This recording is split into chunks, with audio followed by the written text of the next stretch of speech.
Hello everybody, welcome to this Friday's Protection Update, Bonfire Night, the 5th of November. Now I just wanted to start by mentioning something personal to me really, which I found out just a few days ago. We all know that time flies and things that we used to do way back in the past can still appear relatively fresh in the mind, and one of those things for me was when I used to play football up in Manchester. Me and a group of friends used to take our football quite seriously, and I think we got to a decent level of skill, albeit it was just five-a-side, and we would typically play 2 or even 3 times a week after work. When I reflect back, the group of friends that all used to play football were from quite different backgrounds, and we all had very different jobs. I think I was the only one that was actually in financial services, but the one thing that we did have in common was our love for the beautiful game. We just loved playing football, and whatever the weather, rain or shine, sleet or snow, we'd be there. I remember one time I was driving back from St Albans, and that was up to the Trafford Centre where we used to play, and I went all that distance just to play this game. It was a semi-final, we got beat, and then I had to drive all the way back to St Albans later that evening because I was actually working there for the whole of the week. Now the reason I'm saying all this is that one of my friends who used to play football was a guy called Steve.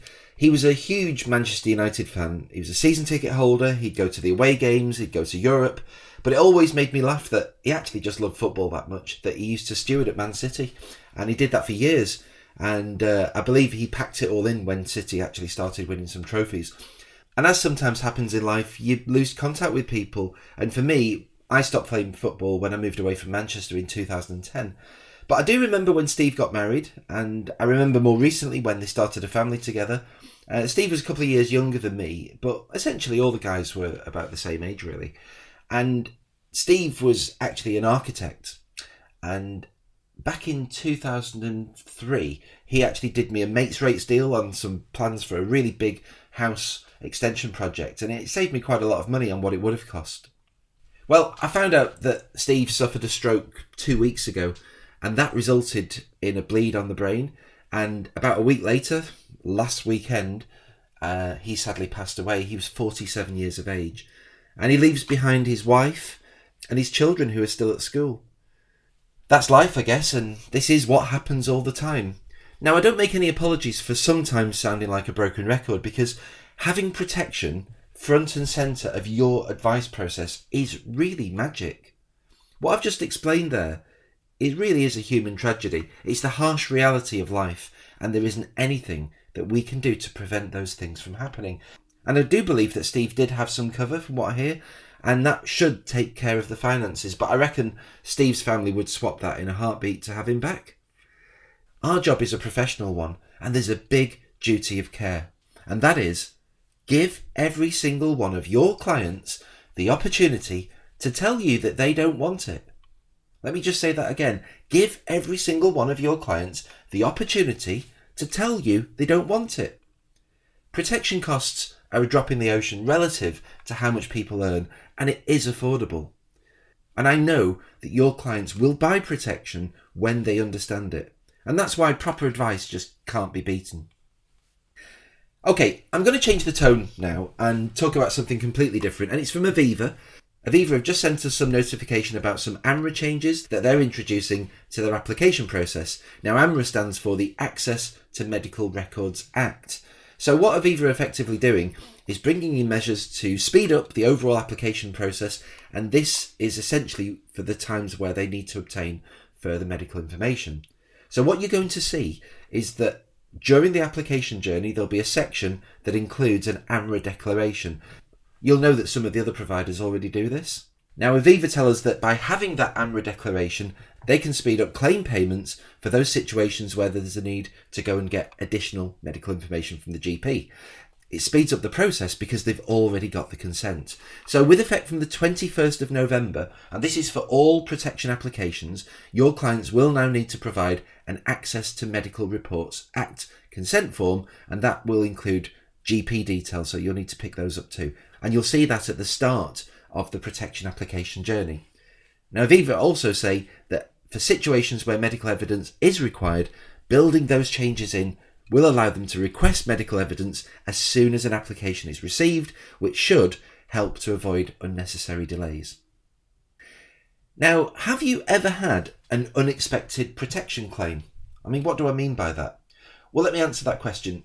The answer to that question is yes, you have, because I'm addressing the whole of the network here. And I know that's true because I've spoken to quite a few of you about this. Now, Josephine Wolo, for example, from JW Mortgages and Protection. Joe, you told me about a client that you went to see a few years ago. And when Joe asked how the client was since they last spoke, the client mentioned that she'd been diagnosed with breast cancer. From what I understand, it was caught early. The client didn't suffer. But what didn't the client realise?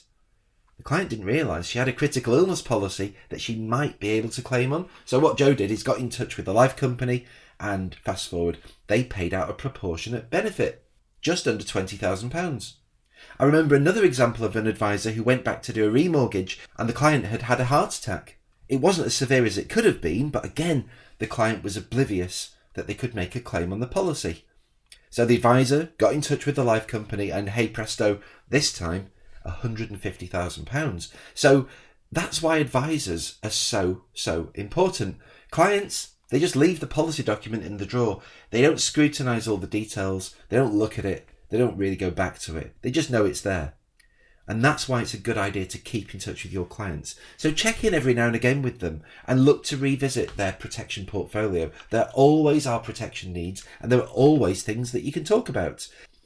Now, Alan Knowles, who you might know, he's the managing director down at Cura, actually won a bunch of awards at the Cover Summit this week. He posted a short note on LinkedIn, which provoked me to actually put this in the protection update. He said that recently he had a client and he reviewed one of their protection plans and found the client had been diagnosed with rheumatoid arthritis.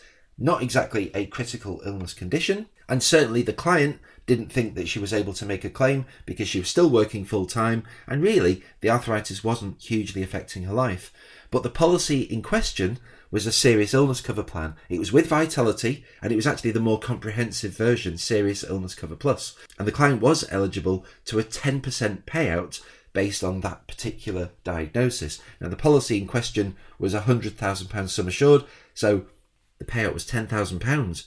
Now, Alan said in his post this week, it wasn't a life-changing amount, but it certainly will help the client, and the client will still be covered for more if the condition does progress in the future.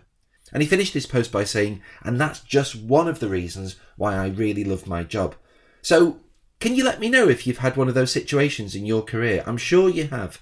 If you have, I'd really love you to get in touch and just very quickly tell me the circumstances of it, really, because that's the kind of thing that truly demonstrates what we're all about. It's about proper advice given by advisors. Now, as you know, we've been running with an income protection theme over the past few weeks in my protection updates, and this week I caught up with Adam Shipton from British Friendly, and that was to talk about their breathing space product. Now, again, it's a product from the IP family, but it's got some really nice innovations. It's not a long podcast, but it's going to give you a nice flavour of a product that we don't particularly sell very much of, and you'll find out all about the product. So please check it out. It's attached to this week's protection update. Now, I'm really looking forward to seeing you at our roadshows next week. Roadshows, you say? What roadshows? Well, we've got roadshows all around the country. So please come along and support these events if you can, because we really do want to give you more support next year than you've ever had before. Not just protection, but across all the different propositions. But what we need to do is understand the best geographical locations to actually host our roadshows. So, this will be a bit of an acid test, really. So if you've not already registered, I've added a full set of links at the bottom of this week's protection update, and it is not too late to register right now if you've not already done so. So that's it from me for another week. Have a fantastic weekend, and I do look forward to seeing you at the roadshow starting in Cardiff next week.